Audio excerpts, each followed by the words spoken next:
the line now to talk about the WHO pandemic accord that's being looked at. Lord Ridley, very good morning to you. I'm sorry my previous caller wants to abolish you, but there we are. No, I've abolished myself. I've retired. I retired from the House of Lords last December. Indeed, there we are. So you're playing your part to save money. But importantly, you wrote a fantastic article in today's Sunday Telegraph on this WHO Pandemic Pact. And the headline, you said, a WHO Pandemic Pact would leave the world at China's mercy. What could you help my listeners? Because this is a new thing and it's clearly very topical.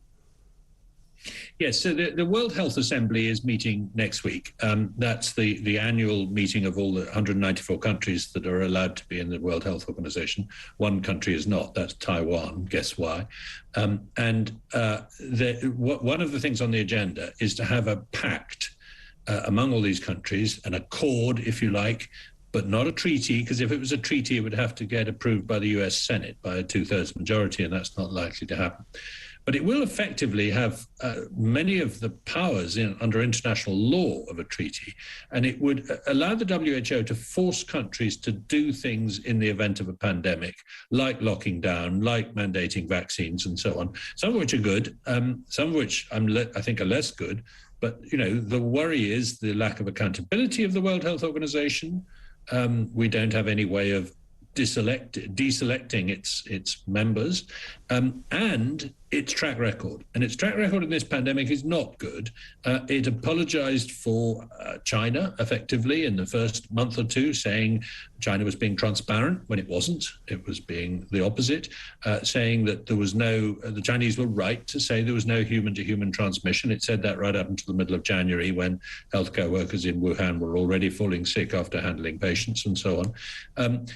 And then it mounted a Potemkin investigation, that is to say, a fake investigation, not a fake, but an inadequate investigation into the origin of the virus, which effectively stopped the rest of the world looking into that problem, in my view, for a long time. But it came to really ridiculous results when it endorsed a Chinese theory that had reached Wuhan on frozen seafood from somewhere else in the world. So the World Health Organization track record is poor, therefore giving them the power to force rules and regs on the rest of us is a mistake. And their assembly meeting this week doesn't intend to look into the question of how we stop labs doing dangerous experiments with virus, which might well have been the cause of this one. Lord Ridley, we're going to go to a break fairly shortly, and I hope that you can stay with me just to talk about this a little longer after the break. But just before the break, my question is, who's driving this process? Who's driving this request for this accord, this pact? Well, I think the World Health Organization itself. I mean, the thing to remember about all agencies, I think, is that although they try and do what they're supposed to do on the tin, what it says they do on the tin, actually their main motivation is to grow their budgets, increase their remits, and increase their power. Lord Ridley, stay with us, because this is such an important topic. I want to come back to it after the break about this WHO Pandemic Pact, or potentially a treaty that is going to be talked about next Sunday. Lord Ridley, thanks for your thoughts on this. What's the likelihood that the Prime Minister is going to sign up to this? And then what does legally that actually mean? Well, I don't know. I'm not privy to the government's thinking on this, but I think all the indications have been that they do support the World Health Organization pact in principle, and they say that that's the kind of way they want to go. I mean, I personally think that what it needs to include is a commitment to transparency on what viruses countries are collecting from the wild and what they're doing to them in labs.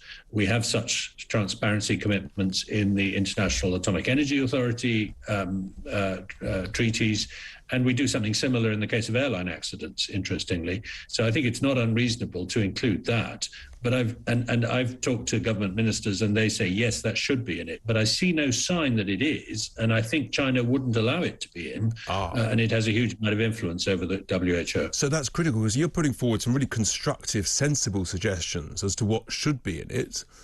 But equally, we're all concerned about the influence of China, and as a sovereign nation, we've got to have the flexibility to make the right health judgments and lockdown judgments for our own nation, and show the sort of courage that in my view, Sweden showed. Yes, I think, what we've learned from the pandemic is that nobody quite knows what the best way of containing this or any other virus would be. We need to have a certain degree of latitude and experiment. But at the same time, we must have international cooperation. I'm not against that. It's a very good idea for governments to talk to other governments and say, look, we need to close our borders because you've got a new variant or something like that. But I'm not convinced that a sort of supranational organization setting the rules is necessarily the way to go. Thank you so much. I'm not convinced at all either. As you say, cooperation is right, but as a sovereign nation, we must have flexibility. And of course, it's difficult, but ultimately, we've got to make our own judgments. Lord Ridley, thank you so much for...